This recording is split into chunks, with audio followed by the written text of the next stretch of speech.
పిచ్చుల ద్వారా వచ్చిందా అని అడిగారు. వాళ్ళు ఏం ఆలోచిస్తున్నారు? క్వశ్చన్ వాళ్ళకే పడింది. పరలోకం నుంచి వచ్చిందా అని అని చెప్పామా, మీరెందుకు తీసుకోలేదని వెంటనే మళ్ళీ యేసుప్రభు క్వశ్చన్ చేస్తారు. మనుషుల నుంచి వచ్చిందని చెప్తామా, ఆయన జనాలు ఆల్రెడీ ఆయన్ను ప్రవక్తగా ఇచ్చారు, రాళ్ళతో కొడతారు మమ్మల్ని. ఎందుకు వచ్చిన గొడవ మాకు తెలియదు అనేసారు. అప్పుడు యేసుప్రభు ఏమంటారు తెలుసా? నేను చెప్పను ఏ అధికారంలో వచ్చిందన్న. సింపుల్.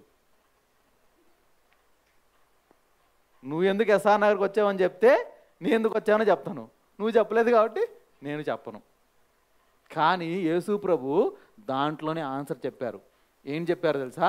ఎందుకు బాప్తిజమిచ్చే యోహాన్ గారి గురించి చెప్పారు అంటే, బాప్తిజమిచ్చే యోహాన్ గారు యేసు ప్రభు గురించి ప్రకటించారు.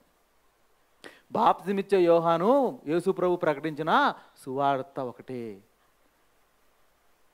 బాప్తిజమిచ్చే యోహాన్ గారి యొక్క పరిచర్యకు కంటిన్యూషన్, కొనసాగింపే యేసు ప్రభు పరిచర్య. అందుకు నేను ఎప్పుడు చెప్తుంటాను చాలాసార్లు, 4 సువార్తల్లో యేసు ప్రభును డైరెక్ట్గా ఇంట్రొడ్యూస్ చేయరు ఎవరు. మార్కు గారైనా, లూకా గారైనా, మత్తయి గారైనా, యోహాన్ గారైనా కానీ 4 సువార్తలు మీరు చదివితే యేసు ప్రభు కన్నా ముందు ఎవరు పిక్చర్లోకి వస్తారు తెలుసా? బాప్తిజం ఇచ్చే యోహాన్ గారు వస్తారు ముందు. అందుకు సువార్త అనే మనకి మార్కు 1:1 సువార్త ఎక్కడ ప్రారంభమవుతుంది? యేసు ప్రభు యోహాన్ దగ్గర స్టార్ట్ అవుతుంది. యోహాన్ గారు ఇది ఎవరి గురించి చెప్పారు? రాబోయే మెస్సయ్య గురించి చెప్పారు. ఆయన రాబోయే మెస్సయ్య. ఎందుకు? ఇద్దరు మొదటిగా పలికిన వాక్యం ఏంటి? దేవుని రాజ్యం సమీపంగా ఉంది, మారు మనసు పొందండి అని యోహాన్ గారు అదే చెప్పారు, బాప్తిజమిచ్చే యోహాన్ గారు అదే చెప్పారు, ప్రభువారు అదే చెప్పారు. ఆయన్ని దేవుడు పంపించారు, నేను కూడా దేవుని దగ్గర నుంచి వచ్చాను. ఆయన పరలోకం నుంచి అధికారం ఆయనకు, ఆయన బాప్తిజము ఎవరిచ్చారు? అధికారం ఆయనకు దేవుడిచ్చాడు. నాకు కూడా ఇది క్లీన్ చేసే అధికారము దేవుడే ఇచ్చాడని చెప్పారు. ఎందుకు? అది చెప్తున్నాడు కదా, నా తండ్రి ఇల్లు ఇది, దొంగల గుహగా మీరు చేస్తున్నారా అన్నాడు కదా. అది అలాగే అన్నాడా? నా తండ్రి ఇల్లు. అంతేనా? ఇప్పుడు మన ఇల్లు ఎవడన్నా పాడు చేస్తే మా నాన్న కట్టించిన ఇల్లు ఉంటుంది, మనం ఎవడన్నా పాడు చేస్తే మీరు గమ్మునుంటారా? మా నాన్న ఎంతగానో ప్రేమ చూసుకున్న ఇల్లు మీరు పాడు చేస్తారని మనం అరవం వాళ్ళని. దేవుడు కట్టించిన ఇల్లు అది, అంటే దేవుడి మందిరము, నా తండ్రి ఇల్లు, దానిని మీరు పాడు చేస్తారా? నాకు కాకపోతే ఎవరికి అధికారం ఉంది అని ఆయన మాటలోనే చెప్తూ ఇక్కడ 2 మాటలు మాట్లాడుతున్నాడు. ఏంటమ్మా? బాప్తిజమిచ్చే యోహాన్ గారి గురించిన పరిచర్యలకు సంబంధించిన మాట ఏం చెప్తున్నాడు అంటే, అతడు రెండో వానికి చూడండి ఏం చెప్తున్నాడంటే 28న, ఇది షార్టెస్ట్ ప్యారబుల్ అండి. ఇది బైబిల్లో కల్లా చిన్న ఉపమానం ఏంటి అంటే, మత్తయి సువార్త 21:28, మీకేమి తోచున్నది? ఒక మనుషుడికి 2 కుమారులని. అతడు మొదటి వాని యుద్ధకు వచ్చి, కుమారుడా నేడు పోయి ద్రాక్ష తోటలో పని చేయమని చెప్పగా, వాడు పోను అని ఉత్తరం ఇచ్చాను. కానీ పిమ్మట మనసు మార్చుకొని పోయాను. మొదటి వ్యక్తికి నేను ఏమడుగుతాడు? 2 కుమారులు ఉన్నారు. సింపుల్, ఇది అందరికి తెలిసిందే కదా. 2 కుమారులు ఉన్నారు. మొదటి వాని దగ్గరికి వెళ్ళి నా ద్రాక్ష తోటలోకి వెళ్ళి పని చేయమంటే చేస్తానని చేయడు, ఇంకొకడు చేయనని వెళ్ళి చేస్తాడు. సింపుల్, అదే ఉపమానం. వాళ్ళని అడుగుతాడు, వీళ్ళలో ఎవరు తండ్రి మాట విన్నట్టు అంటే, ఎవడైతే వెళ్ళను అని చెప్పి వెళ్ళాడు చూడు, వాడు తండ్రి మాట విన్నట్టు అని చెప్పి వెంటనే ఆయన దేని గురించి మాట్లాడుతున్నాడంటే, అండ్ 30 వచనం, అతడు రెండో వాని యుద్ధకు వచ్చి ఆ ప్రకారమే చెప్పగా, వాడు అయ్యా పోదునని కానీ పోలేదు. ఇద్దరులో ఎవడు తండ్రి ఇష్ట ప్రకారం చేసిన వారిని అడిగాను. అందుకు వారు మొదటి వాడే అన్నారు. యేసు సుంకరులను వేశ్యలను మీకంటే ముందుగా దేవుని రాజ్యంలో ప్రవేశించురని మీతో నిశ్చయముగా చెప్పుచున్నాను. ఏంటి? ఎవరితో పోలుస్తున్నాడు? అందరూ కుమారులే దేవుడికి. ఎందుకు? అందరు వీళ్ళంతా యూదులు. మీకు మెస్సయ్య వస్తాడని తెలుసు, మెస్సయ్య గురించి ప్రకటించాల్సింది మీరు. ఎవరు? శాస్త్రులు పరిశీలనతో మాట్లాడుతున్నారు, మీరు ప్రకటించాలి. అలాంటిది మీరు ప్రకటించట్లేదు. మేము ప్రకటిస్తామని మీరు బయలుదేరారు, వచ్చారు, కానీ మీరు ఏం చేశారు? చేయట్లేదు. సుంకరులు పాపులు ఎవరు? చెప్పాను కదా, పాపి అంటే ఎవరు? నేను ధర్మశాస్త్రాన్ని ఫాలో అవ్వలేనని చేతులు ఎత్తేసిన వాడు. సుంకరి ఎవరు? ట్యాక్స్ కలెక్టరు, సహోదరుల దగ్గర అధిక పన్నులు వసూలు చేసేవాడు. వేశ్య ఎవరు? పాపి. అంతేనా? తన భర్త కాకుండా తను చాలామంది పురుషుల దగ్గరికి వెళ్ళే స్త్రీ. వీళ్ళందరూ ఏంటి? చేతులు ఎత్తేశారు, మేము మంచి జీవితాన్ని జీవించట్లేదని. కానీ ఎప్పుడైతే ప్రభువును చూశారో, వామ్మో ఈయనతో తిరిగితే మేము మా జీవితాలు బాగుపడతాయని ఎప్పుడైతే ఆయన దగ్గరకు వచ్చారో, వాళ్ళందరూ ఏమవుతున్నారంట?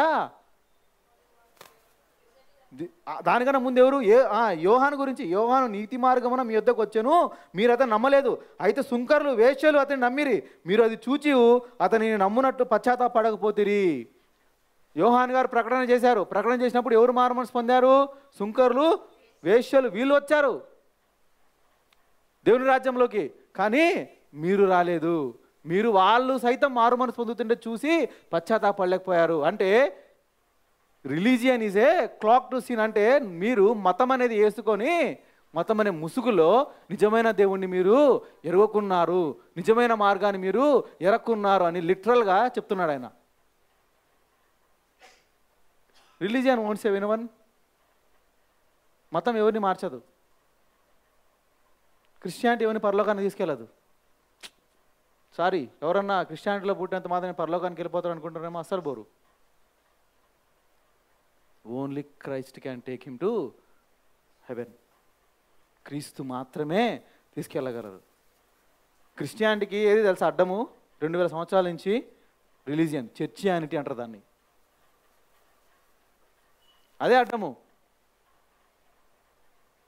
దేవుని రాజ్యాన్ని ప్రకటించాల్సిన వాళ్ళు ఏం చేస్తున్నారు? ప్రకటించకుండా ఉన్నదానికి లేనిపోని కండిషన్స్ అని యాడ్ చేస్తున్నారు. సాక్షాత్తు దేవుని కుమారుడే వచ్చాడు, గ్రహించలేకున్నారు. వీళ్ళు యోహాను నీతి మార్గాన, ఇదిగో దేవుని రాజ్యం రాబోతుంది, మెస్సయ్య రాబోతున్నాడు, మీ పాపాలు మీరు శుద్ధీకరించుకోండి, బాప్సం తీసుకోండి అని చెప్పిన వెంటనే ఎవరు రెస్పాండ్ అయ్యారంట? సుంకర్లు, వేశ్యలు, పాపులు. వాళ్ళు తండోపతండ. ఎందుకు? వాళ్ళకి తెలుసు, అయ్యో మేము పాప జీవితం జీవిస్తున్నాము అని. ఇది నిజమమ్మా. ఎవడైతే తనను తాను పాపి అని బయలుపరచబడతాదో వాడు ధన్యుడు. నేనెందుకు పాపిని? చిన్నప్పటి నుంచి సినిమాలే చూడలేదు, చిన్నప్పటి నుంచి నేను ఒక అబద్ధం చెప్పలేదు, నేను చిన్నప్పటి నుంచి చర్చిలోనే పెరిగాను, చిన్నప్పటి నుంచి నేను తల్లిదండ్రుల విధేయత చూపించానని నేను నేను నేను నేను అని కొట్టుకునేవాడు. వాడేమంటాడు తెలుసా? అక్కడే ఉండిపోతాడు. మారుమనసు పొందకుండా వాడు బాప్తిసం తీసుకొని పెళ్లి చేసుకొని వివాహమై పెద్ద పెద్ద పరిచయం చేసిన మారుమనసు లేకపోతే నువ్వు ఎవడో నాకు తెలియదు అంటాడు యేసు ప్రభు. లాస్ట్కి తెలియదు అంటాడు. నీ నామానే కదా స్వామి నేను ఎన్ని చేశానంటే ఎవరు నువ్వు అంటాడు. అర్థమవుతుందా? వీళ్ళు అదే చేస్తున్నారు, వాళ్ళ పాపాలని వాళ్ళు ఒప్పుకోలేదు. This is challenging to all. Yesu Prabhu challenge చేస్తున్నారు ఈ దినానికి మనకు. సుంకర్లు, వేశ్యలు ఎందుకు? తమను తాను తగ్గించుకుంటున్నారు వాళ్ళు. మా జీవితం బాగలేదు, మా జీవితము ఏమంటారు వృధా జీవితము, నేను పాపిని, దేవుని రాజ్యము ఇప్పుడు వస్తే దేవుని రాజ్యంతో దేవుడు వస్తే నేను ఖచ్చితంగా మండే అగ్నిలో వెళ్ళిపోతాను అని వాళ్ళు పరిగెత్తుకుంటూ వెళ్ళిపోయారంట ముందుకి. మీరు ఎందుకు వెళ్ళలేకపోతున్నారు తెలుసా? మేము టెంపుల్లోనే ఉంటాము, మేము దీర్ఘ ప్రార్థనలు చేస్తాము, దశంభాగాలు ఇస్తాము, కొత్తిమీర, పుదీనా అన్ని దానిలో మేము ఇస్తాము, ఉపవాసాలు ఉంటాం 2-3 సార్లు వారానికి. సమాజ మందిరాల్లో మేము అగ్రపీఠాల్లో ఉన్న వాళ్ళము. మాకు కాకపోతే ఏంటి వాళ్ళగా బయలుపరిచేది మెస్సయ్య. అర్థమవుతుందండి? I'm the bishop of Ansavan church of Ansavan area.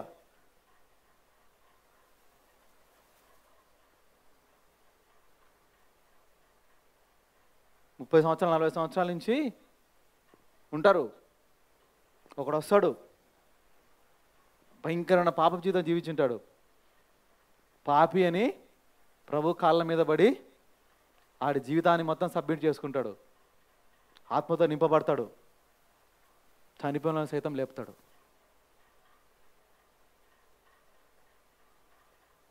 ఎందుకు జీవితంలో ఆత్మ నింపుదల ఉండదు తెలుసా? ఫర్గివ్నెస్. చెప్పాను కదా ఇందాక, అసలు ఈ పాయింట్ నేను చెప్పండి, దేవుడు గుర్తు చేశాడు. Thank you lord. ఎందుకు తెలుసా? చెప్పాను కదా, మారు మనసు అనుభవము లేకపోతే ఆత్మ నింపుదల ఉండదు నీకు. దేవుడు నింపడు ఆత్మను, ఆత్మ నింపం ఉండదు. వెక్కి వెక్కి ఏడుపు. చెప్పాను చూడండి, పరిశుద్ధాత్మ దేవుడు నీ పాపాన్ని గుర్తు చేసినప్పుడు ఆ ఒప్పుకుంటూ కన్ఫెషన్ వస్తుంది నీ నోటి నుంచి వస్తుంది కన్ఫెషన్. అలా వచ్చిన తర్వాత నీ హార్ట్ క్లీన్ అయిపోతుంది. అక్కడ నీళ్ళతో దేవుడు క్లీన్ చేసేసి ఉంటాడు. అప్పుడు నువ్వు విధేయత చూపిస్తూ బాప్సం తీసుకుంటాడు. ఇప్పుడు ఆత్మ నింపుదల కొరకు అడుగు, భాషల వరం అడుగు, ప్రవచన వరం అడుగు, అడుగుతూనే ఉండు, కుమ్మరిచ్చేస్తాడు దేవుడు.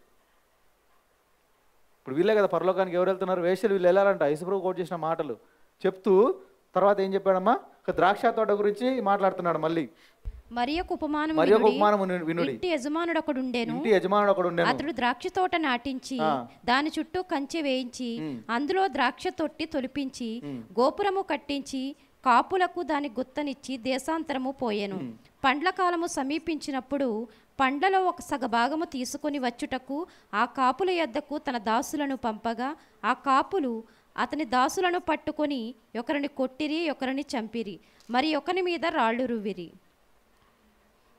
మరలా అతడు మునుపటి కంటే ఎక్కువ మంది ఇతర దాసులను పంపగా వారు వీరిని ఆ ప్రకారమే చేసిరి. తుదకు నా కుమారుని సన్మానించదరనుకొని తన కుమారుని వారి యొద్దకు పంపెను. అయినను ఆ కాపులు కుమారుని చూచి ఇతడు వారసుడు, ఇతనిని చంపి ఇతని సాక్ష్యము తీసుకొందము రండని తమలో తాము చెప్పుకొని అతన్ని పట్టుకొని ద్రాక్ష తోట వెలుపల పడవేసి చంపిరి. కాబట్టి ఆ ద్రాక్ష తోట యజమానుడు వచ్చినప్పుడు ఆ కాపులనేమి చేయనను. అందుకు వారు ఆ దుర్మార్గులను కఠినముగా సంహరించి వాటి వాటి కాలము యందు తనకు పండ్లను చెల్లించునట్టు ఇతర కాపులకు ఆ ద్రాక్ష తోట గుత్తకిచ్చునని ఆయనతో చెప్పిరి. ఈ 41వ అధ్యాయం ఎవరిచ్చారా ఆన్సరు? యేసుప్రభు ఇచ్చారా, వారిచ్చారా?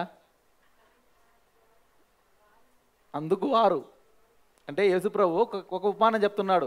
Question and answers. ఇది ఇందాక కూడా ఒక ఉపమానం ఏంటి? క్వశ్చన్ అండ్ ఆన్సర్ కదా. ఇద్దరు కుమారులు ఉన్నారు. ఒక ఆయనేమో వెళ్తానని వెళ్ళాడు, ఒక ఆయన వెళ్ళనని వెళ్తాడు. ఎవరు తండ్రి చిత్తం నెరవేర్చుంటే వాళ్ళే ఆన్సర్ చేశారు. ఇక్కడ కూడా ఏంటి? ఒక ద్రాక్ష తోట ఉన్నదంటే ఒక యజమానుడు ఏం చేశారు? దాన్ని బాగా తొలిపించి గుత్తలకిచ్చి దేశాంతరం పోయాడు.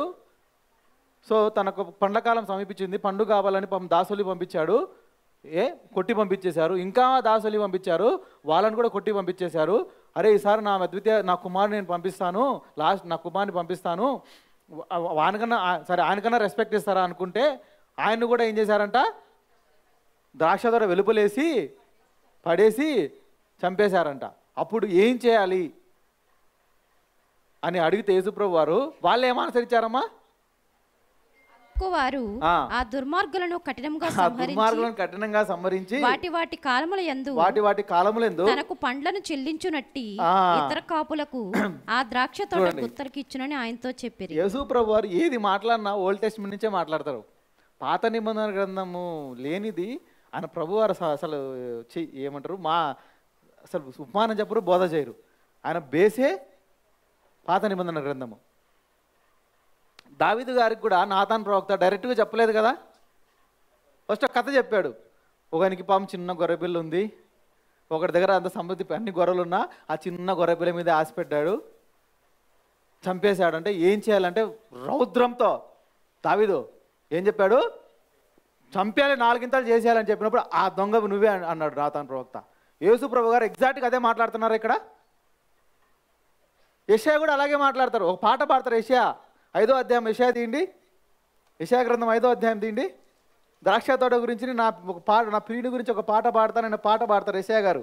నా ప్రియుని గూర్చి పాడెదను, నా ప్రియుని గురించి పాడెదను, వినుడి. అతను ద్రాక్ష తోటను బట్టి నాకిష్టుడైన వారిని గూర్చి పాడెదను, వినుడి. సత్తువ గల భూమి గల కొండ మీద నా ప్రియునికి ఒక ద్రాక్ష తోట ఉండెను. ఆయన దానిని బాగుగా త్రవ్వి రాళ్లను ఏరి అందులో శ్రేష్టమైన ద్రాక్ష తీగలను నాటించెను.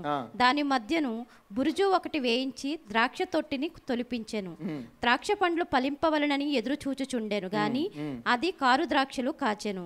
కావున యెరూషలేము నివాసులారా, యూదా వారలారా, నా ద్రాక్ష తోట విషయము నాకు న్యాయము తీర్చవలనని మిమ్మును వేడుకొనుచున్నాను.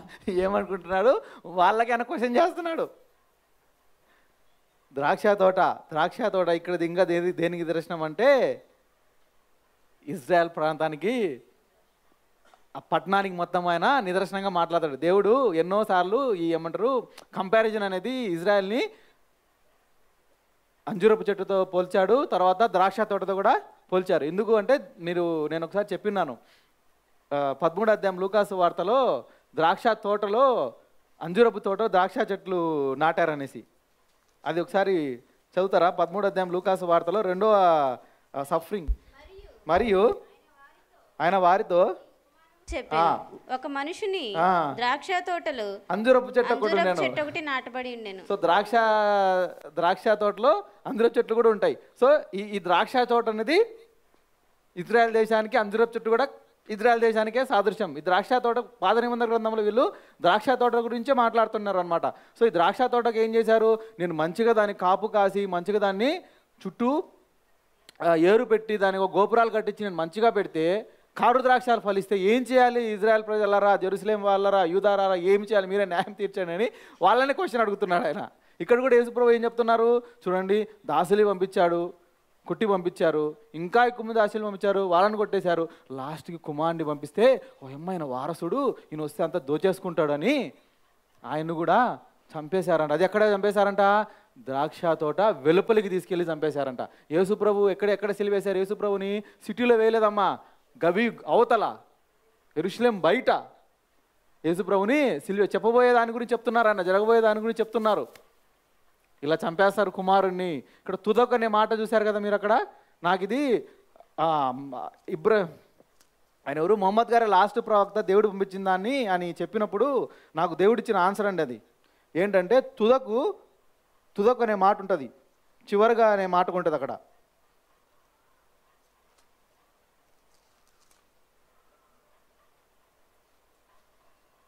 వచ్చిన మా మత్తయి వార్త 21:37లో తుదకు అంటే లాస్ట్న ఎవరు వచ్చారంట అక్కడికి? ద్రాక్ష తోటకి కుమారుడు వచ్చాడు. అంటే యేసుప్రభు వారు ఇంకా ఆయనతో సమాప్తమైంది కంప్లీట్గా. దేవుని ప్రవక్తలు, దేవుని దగ్గర నుంచి వచ్చిన ప్రవక్తల్లో, వాక్యం తెచ్చిన ప్రవక్తల్లో ఇంక ఈయనే మనకి లాస్ట్. అర్థమవుతుందా? సో అక్కడ తుదకు వచ్చినప్పుడు ఆయన కూడా చంపేశారంట. ఏం చేయాలి అంటే అప్పుడు ఏం చెప్పారు తెలుసా వాళ్ళు? అయితే వాళ్ళని కఠినంగా సంహరించి వాటి కాలంలో తనకు పండ్లనిచ్చే ఇతరపు కాపులకు ఆ ద్రాక్ష తోట గుర్తుకు నీవునని ఆయనతో చెప్పారు. అంటే ఎవరైతే ఫలిస్తారో చూడండి వాళ్లకు ఇవ్వండి అని ఆయన చెప్పారన్నమాట. ఎవరికి చెప్పారంట? చెప్పాలి మీరే.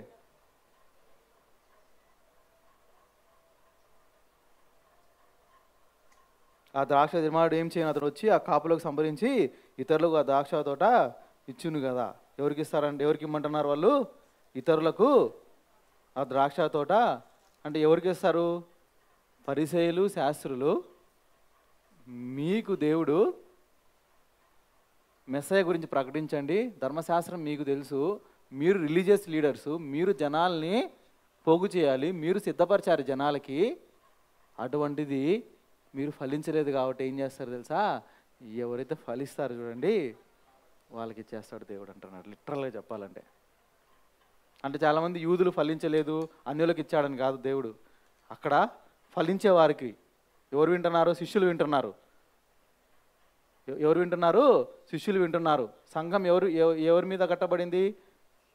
శిష్యుల మీద కట్టబడింది. 12 మంది యూదులు. క్రీస్తు అన్యులను ఎంచుకోలేదు ముందుగా, ఇజ్రాయేలీని ఎన్నుకున్నాడు ముందు. యూదుల నుంచే రక్షణ వస్తుంది. 12 మంది అపోస్తులు యూదులే. మొదటగా 3,000 మంది రక్షణ పొందింది యూదులే. 5,000 మంది తర్వాత రక్షణ పొందింది యూదులే. పౌలు యూదుడే.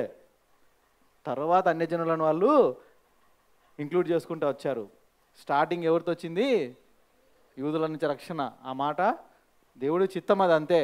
దేవుడి సంకల్పం అంతే. యూదుల నుంచి రక్షణ. అది ఈ వాక్యం చూపించి ఇజ్రాయేలీలతో దేవుడు పని లేదు అని యాంటీసెమిటిజం తీసుకొచ్చేసారు. యూదులతో దేవుడికి ఇంకా పని అయిపోయింది, ఇంకా మనం కొత్త నిబంధన, మనము వారసులము కాదమ్మా, వాళ్ళు ఇంకా ఉన్నారు, వాళ్ళు ప్రణాళికలో ఉన్నారు. దానికి ఆన్సరు రోమిలకు రాసిన పత్రిక 11వ అధ్యాయం. అది నేను ఎప్పుడైనా చెప్తాను దాని గురించి. సో ఇతరుల కంటే అర్థం ఏంటి? ఫలించే వేరే యూదులకి ఇచ్చేస్తాడు. అక్కడ వింటున్నారు వాళ్ళందరూ. ఎవరు ఫలించారు? పేతురు, యోహాను, యాకోబు, వీళ్ళు ఫలించారు కదా. వీళ్ళ ద్వారా సంఘం కట్టబడింది కదా. పౌలు, వీళ్ళ ద్వారా కదా సంఘం కట్టబడింది. ఫలించే వారికి దేవుడు ఇస్తాడు. మన జీవితాల్లో కూడా ఏంటి, మనం ఏమి నేర్చుకోవాలి పాఠము? దేవుడు నీకు అన్ని వనరులు ఇస్తాడు, అన్ని టాలెంట్స్ ఇస్తాడు. ఆయన పరిచర్యకు చేయగలిగిన అన్నీ ఇస్తాడు నీకు. నువ్వు గిన దాన్ని వాడలేదనుకో, దేవుడి మహిమార్థకంగా, నీ మహిమార్థంగా నువ్వు వాడుకున్నావు అనుకో, ఏం చేస్తాడు తెలుసా? తీసేసి ఎవడితో ఫలిస్తున్నాడు చూడండి ఆయనకి ఇచ్చేస్తాడు. ఎన్నిసార్లు ఉంది? ఎవరన్నా హోంవర్క్ చేశారా?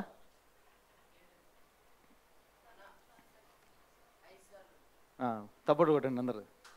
ఏంటి 5 సార్లు ఉందంటే, కలిగిన వాడికి ఇంకనూ ఇవ్వబడుతుంది, లేని వాడికి వాడి దగ్గర ఉండింది కూడా తీసివేయబడుతుంది. మళ్ళీ చెప్తున్నాడు యేసుప్రభు వారు. అంటే ఇండైరెక్ట్గా చెప్తున్నాడు అన్నమాట, ఫలించే వాళ్ళకి ఇస్తున్నారు అనేసి. అప్పుడు చెప్తే ఏం చెప్తున్నారు తెలుసా? మరియు యేసు వారిని చూచి, ఇల్లు కట్టువారు నిషేధించిన రాయి మూలకు తలరాయను, ఇది ప్రభు వలనే కలిగేను, ఇది మన కనులకు ఆశ్చర్యమైన మాట మీరు లేఖనంలో ఎన్నడూ చదవలేదా? కాబట్టి దేవుని రాజ్యము దానికి ఫలమిచ్చు జనులకు ఇవ్వబడని మీతో చెప్పుచున్నాను. మరియు ఈ రాతి మీద పడువాడు తునకలైపోవును కానీ అది ఎవరి మీద పడునో వారిని నలిగి చేయును. ప్రధాన యాజకులు పరిశీలన చెప్పిన ఉపమానములు విని తమ్మును గురించి చెప్పినని గ్రహించి ఆయన పట్టుకొని సమయం చూచుండిరు కానీ జనులందరూ ఆయన ప్రవక్తరించిరి కనుక వారికి భయపడిరి అంట. అర్థమైందా అండి? ఇది ఎక్స్ప్లెయిన్ చేయాలి దాని గురించి.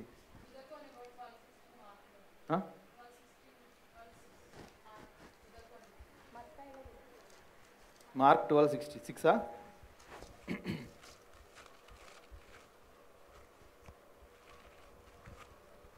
ఇంకను అతనికి ప్రియకుమారుడు ఒకడు ఉండను కనుక వారు తన కుమారుని సన్మానించను అనుకుని తుదకు వారి యొద్దకు అతన్ని పంపించాను. అయితే ఆ కాపులు ఇతడు వారసుడు, ఇతని చంపుదము రండి, అప్పుడు స్వాస్థ్యం మనదని తమలో తాము చెప్పుకొనిరి.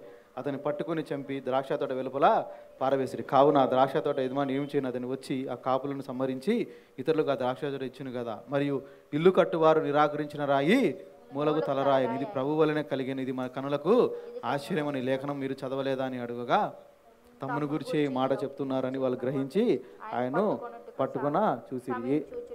ఏమైంది ఇక్కడ? ఆయన లేఖనాల గురించి మాట్లాడుతున్నారు. ఏం మాట్లాడుతున్నారు అంటే 118వ కీర్తన గురించి తీస్తున్నారు. 118వ కీర్తన ఒకసారి ఓపెన్ చేస్తారా? చెప్తాను, ఆ మూలరాయి గురించి చెప్తాను.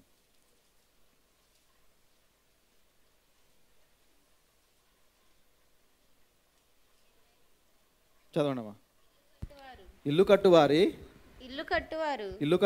నిషేధించిన రాయి మూలకు తలరాయి అని. ఇప్పుడు చూడండి ఇక్కడ ఏం జరుగుతుంది అంటే, ఇల్లు కట్టువారు నిరాకరించిన రాయి మూలకు తలరాయి అంటే ఏం జరుగుతుంది ఇక్కడ? ఒక ఆయన ఆ ఇల్లు కట్టడానికి ఒక కార్నర్ స్టోన్ని తీసుకోవాలని ట్రై చేశాడు. దాన్ని ఏం చేశాడు? ఇది మనలో ఫిట్ అవ్వదనేసి, ఇది నాకు ఫిట్ అవ్వదనేసి ఆయన ఏం చేస్తున్నాడు? దాన్ని పక్కన పడేశాడు. వేరే ఆయన దాన్ని తీసుకెళ్ళి తను పెట్టుకున్నాడు.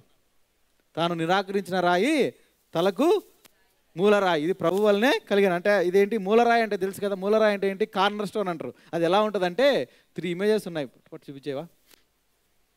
మూలరాయి అంటే కార్నర్ స్టోన్. కార్నర్ స్టోన్ అంటే ఇప్పుడు ఫర్ ఎగ్జాంపుల్ మీకు ఇవి కార్నర్ స్టోన్స్. నెక్స్ట్ చూపించండి. నెక్స్ట్ ఇది నెక్స్ట్ కొడతా ఇల్లు ఇది కాదు. ఇది కార్నర్ స్టోన్. అంటే ఇప్పుడు ఆ రాయి మీదే కదా మొత్తము ఇదంతా. ఇప్పుడు ఈ మూల మీదే కదా ఇదంతా డిపెండ్ అయ్యిండేది. ఈ మూల మీదే కదండి. ఇక్కడ కరెక్ట్గా ఫిక్స్ అవ్వాలి కదా. సో ఏం జరుగుతుంది? వీళ్ళేమో పరిశీలు శాస్త్రులు డబ్బులు కొరకు, అధికారం కొరకు ప్రయత్నం చేస్తున్నారు. కానీ యేసు ప్రభు ఏం చేస్తున్నారు? వీళ్ళను ఖండిస్తున్నారు. వీళ్ళని వెల్కమ్ చేయట్లేదు. ఎవరిని వెల్కమ్ చేస్తున్నారు? పాపులు, సుంకర్లు వెల్కమ్ చేస్తున్నారు. ఎందుకు? వాళ్ళు పాపులు అని వాళ్ళు నిర్ధారించుకుంటున్నారు, దేవుని రాజ్యంలోకి వచ్చేస్తున్నారు. సో నేను మీకు ముఖ్యము, అర్థమవుతుందా? మీరు నిరాకరిస్తున్నారు, నేనే మీకు కార్నర్ స్టోన్ అని లిటరల్గా చెప్తున్నాడు యేసు ప్రభు వారు. మూలరాయి అంటే అర్థమైందా? కార్నర్లో ఉంటుంది. ఇప్పుడు ఈ మూలను కొట్టండి, మీరు బిల్డింగ్ అంతా పడిపోదా? మూలరాయిలు ఉంటాయి ప్రతి బిల్డింగ్కి. ఇప్పుడు ఒక బిల్డింగ్ కట్టాలనుకోండి, ఒక బిల్డర్ వెళ్ళి ఒక మూలరాయి తెచ్చుకుంటాడు. అప్పుడున్న మూలరాయి అంట 110 టన్నులు ఉండేదంట. ఆ టన్నులు దాని గురించి ఇస్లాం టెంపుల్లో చూపించి మాట్లాడుతున్నాడు. ఇదిగో ఇల్లు కట్టేవాలి, నిరాకరించిన రాయి మూలరాయి అవుతుంది. ఇది మూలరాయి కదా, ఈ రాయి నువ్వు నిరాకరిస్తే ఏమవుతుంది? ఆ బిల్డింగ్ అంతా పడిపోతుంది. Corner stone. నీ జీవితంలో కూడా నా జీవితంలో కూడా మూలరాయి ఎవరు ఉండాలి తెలుసా? యేసు ప్రభువే ఉండాలి. ఎవరు ఉండాలి? యేసుప్రభే ఉండాలి. వాళ్ళ జీవితాల్లో మీకు మూలరాయి ఎవరు ఉండాలి? నేను ఉండాలి. నన్ను మీరు నిరాకరిస్తున్నారు. ఇది ప్రభు వలన కలిగేను. ఇది ఆశ్చర్యం. ఇది ఇప్పుడు నిజంగా యేసుప్రభు గురించి కొంతమంది కొనుక్కుంటా ఉంటారు, కొంతమంది చెప్పిస్తూ ఉంటారు, కొంతమంది నానా మాటలు మాట్లాడుతున్నారు. వాళ్ళకు కూడా ఎవరు తెలుసా మూలరాయి? యేసుప్రభే. వాళ్ళు ఏం చేస్తున్నారు? నిరాకరిస్తున్నారు. చర్చిలో కూడా చాలామంది మనం ఏం చేస్తున్నాం తెలుసా? నీకు మూలరాయిగా ఎవరుండాలి? ఆయన ఉండాలి. యేసుప్రభు నీకు మూలరాయి. ఆయన బండ మీద సంఘం కడతా అన్నాడు కదా, స్టోన్ ఆ రాయి మీదే కదా సంఘం కడతా అన్నాడు. ఆయన బండ మీద కడతా అన్నాడు. మన బండల మీద కాదు, సంఘాన్ని ఆయన కడతా అన్నాడు. మనం ఎంత ప్రయత్నం చేసినా ఎవరిని మార్చలేము. చెప్పడం వరకే మన బాధ్యత, అంతే. మార్చేదంతా దేవుడే. అందుకు బైబిల్లో ఒక మాట ఉంటుంది, lord added to the church.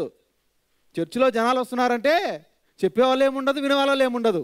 దేవుడు పంపించాలి. చెప్పడం వరకే దేవుడికి విధేయత చూపిస్తారు. ఎవరు చెప్తున్నారు చూడండి, ఫలిస్తున్నారు చూడండి, వాళ్ళకి ఇంకా దేవుడు ఫలింపజేస్తారు. ఫలించలేదనుకోండి, ఉన్నింది కాస్త తీసేస్తాడు. ఇప్పుడు మీరు మూలరాయి, మీరు నిరాకరించిన మూలరాయే నేనండి. నన్ను నిరాకరిస్తున్నారు. ఎందుకు ఏమవుతుందంట చూడండి, అది ఎంత బ్యూటిఫుల్గా ఉంటుందంటే మత్తయ్య గారు రాస్తున్నారు. ఆ రాయి అంట 44 చదవండి. ఈ రాతి మీద పడువాడు మరియు ఈ రాతి మీద పడువాడు తునకలైపోవును గాని అది ఎవని మీద పడును వానిని నలిచేయున నేను. ఇక్కడ ఏం జరుగుతుంది? ఎవరైతే ఆ రాయి మీద పడతారో వాళ్ళు మళ్ళీ పెట్టదు. ఇంగ్లీష్లో ఎంత బాగుంటుందో, fall on this stone shall be broken, but on whomever it shall fall, it will grind him to powder. ఎవరైతే దాని మీద ఇప్పుడు రాయి ఉందనుకోండి, రాయి మీద నేను పడ్డా నాకే దెబ్బలు, రాయి నా మీద తెచ్చిపడ్డా అనుకోండి పిండి అయిపోతాను నేను. అదే చెప్తున్నాడు, అంతేనా? ఇప్పుడు రాయి ఉంది, నేను వెళ్ళి రాయి మీద పడ్డా నాకే దెబ్బలు. అలాగుందా? రాయి పడివాడు తునకలైపోవును అంటే యేసుప్రభు ఎవరి మీద పడినవాడు తునకలైపోవును, యేసుప్రభు మీద పడినవాడు కూడా తునకలైపోవును. అది అర్థం ఏంటి? నీ లైఫ్ డిసైడ్ చేసేది ఎవరు తెలుసా? యేసుప్రభే. నువ్వు నరకానికి వెళ్ళాలా స్వర్గానికి వెళ్ళాలా అని డిసైడ్ చేసేది ఎవరు తెలుసా? ఈయనే. అదే చెప్తున్నాడు, మీరు నన్ను నిరాకరిస్తున్నారు, రేపు మీ ఫ్యూచర్ని మీ యొక్క ఫ్యూచర్ని డిసైడ్ చేసేది నేనే అంటున్నాడు ఈయన పరిశీలన శాస్త్రుల్ని. ఈరోజు మనతో మాట్లాడుతున్న మాటలేంటి తెలుసా? ఇదిగో అంజిబాబు, ఇదిగో ఆ క్యాథరిన్, నీ ఫ్యూచర్ని డిసైడ్ చేసేది యేసుప్రభు అంటున్నాడు ఇక్కడ. వాళ్ళిద్దరు పేరు చెప్పిన ఫీల్ అవ్వకండి. చర్చిలో ఉన్న వాళ్ళందరూ, ప్రపంచంలో ఉన్న అందరి ఫ్యూచరు. డిబేట్లు పెట్టుకుంటూ ఉంటారు చాలామంది, వాళ్ళ ఫ్యూచర్ డిసైడ్ చేసేది కూడా యేసుప్రభే. యేసుప్రభుని ఎవరైతే నిరాకరిస్తున్నారు చూడండి, వాళ్ళకు కూడా మూలరాయి ఎవరు? ఆయనే. ఆయన ఒక్కడే మార్గము, ఆయన తప్ప ఇంకొక మార్గమే లేదు. అవును, ఒకటి మనం వెళ్ళి దాని మీద పడ్డా మనకే దెబ్బలు తగులుతాయి, ఆ రాయి వచ్చి మన మీద పడ్డా మనకే గాయాలవుతాయని లిటరల్గా చెప్తున్నాడు. సో అప్పుడు ప్రధాన యాజకులు మన గురించే చెప్తున్నాడు అనేసి ఆయనను పట్టుకోవాలనుకుంటున్నారు. కానీ ఆయన ప్రవక్త అని జనాల మధ్యలో ఉన్నారు కాబట్టి ఆయనకు భయపడ్డారంట. చూడండి, క్రాసు ఎందుకు యేసుప్రభుని సిలువేశారు అంటే ఒక కారణం బయటకు వస్తుంది. ఎందుకు వేశారు యేసుప్రభుని సిలువ అంటే, ప్రధాన యాజకుల్ని వాళ్ళనే, మీ ఫ్యూచర్ డిసైడ్ చేసేది నేనే, మీకన్నా ముందు దేవుని రాజ్యంలోకి పోతున్నారు, మీరు పోవట్లేదు అని చెప్తే ఎవరికైనా కోపం రాదా? 20 సంవత్సరాల నుంచి పరిచయం చేస్తున్నాను అనుకోండి, ఎవరన్నా వచ్చి ఏదన్నా అన్నాడు అనుకోండి, మంచిగా చూస్తామా ఆయన? మనం నీ జీవితం మార్చుకొని చెప్తే ఎవడు ఒప్పుకుంటాడు చెప్పు? ఒప్పుకుంటాడా? నిన్నగాక మొన్న వచ్చాడు, వాడికి ఏం తెలుసు? ఇట్లే అంటారు మనుషులు. 33 సంవత్సరాలు ఉన్నాయి కుర్రాడినా, ఈయనేది మాకు చెప్పేది. ఎగ్జాక్ట్గా అదే జరిగింది. మూలరాయి నేనే, అది మీరు లేఖనాలు చదవలేదా? మీరు సరిగా చదవలేదు లేఖనాలు అయ్యే చెప్తున్నాయి అని క్లియర్గా చెప్తున్నాడు యేసుప్రభు, చాలా క్లారిటీగా చెప్తున్నాడు. సో మన లైఫ్ని డిసైడ్ చేసేది ఎవరు తెలుసా? Lord Jesus Christ. నీ లైఫ్ కొరకు మరణించింది ఎవరు తెలుసా? Lord Jesus Christ. నువ్వు చేసిన పాపాలకి శిక్ష అనిపించింది ఎవరు తెలుసా? Lord Jesus Christ. నువ్వు చేసిన ప్రతి ఒక్క నీచపు కార్యానికి ఎవరు వెలచలిచ్చారు తెలుసా? నజరేయుడైన యేసు ప్రభు. అందుకు ఆయన నీ లైఫ్ని డిసైడ్ చేస్తాడు.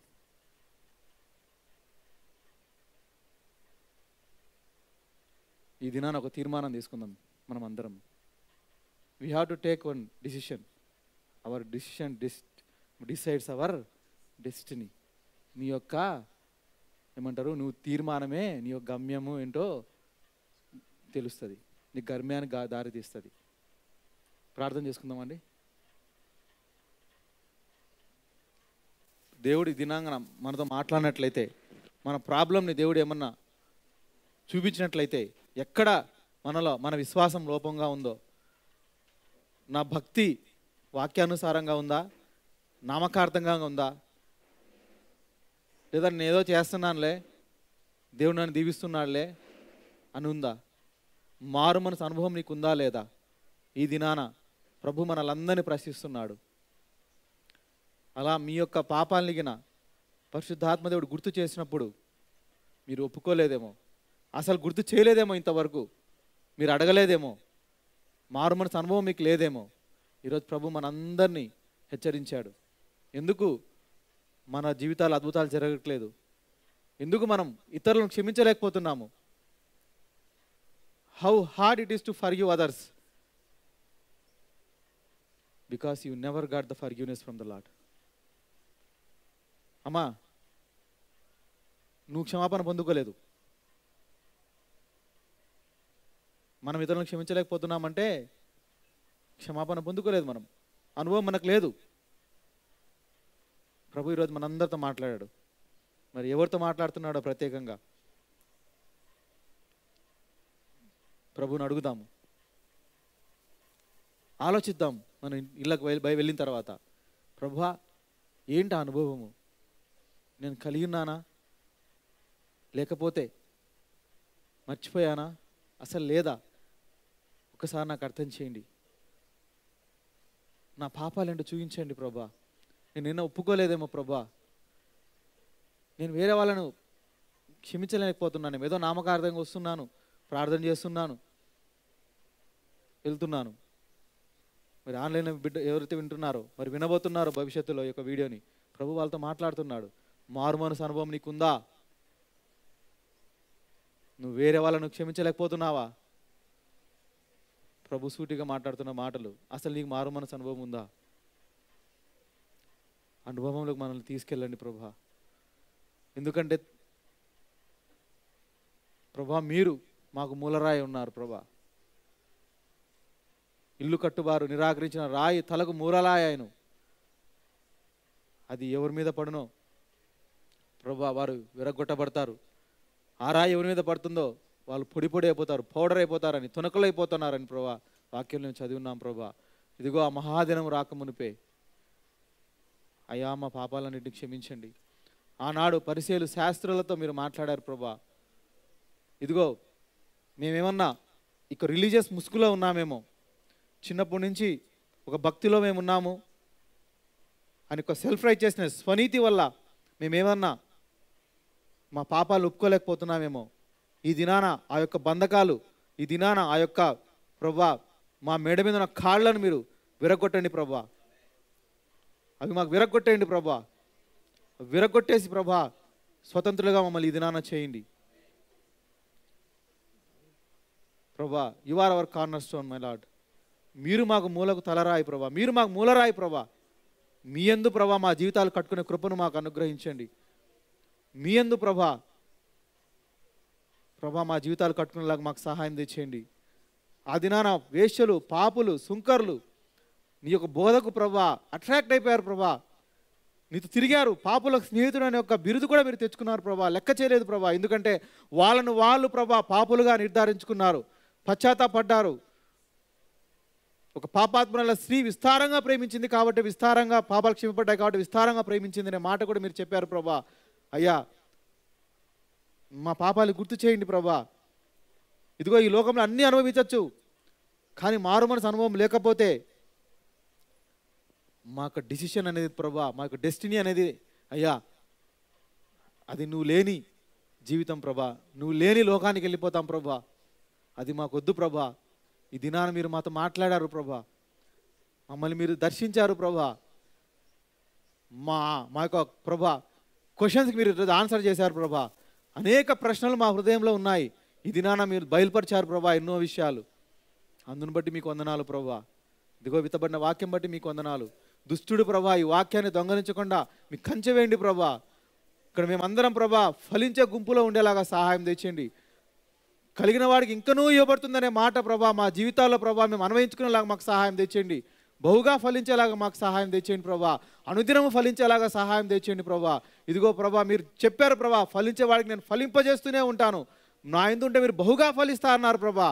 ఇదిగో ఆ ఫలం మాకు ఇవ్వండి, ఫలభరిత జీవితాలు మాకు ఇవ్వండి, మా కుటుంబాన్ని బాగు చేయండి, మా జీవితాల్ని బాగు చేయండి ప్రభా. తండ్రి మీకే వందనాలు స్తోత్రాలు తెలియజేసుకుంటూ యేసునామమున ప్రార్థించి పెడుకున్నాం తండ్రి, మెయిన్.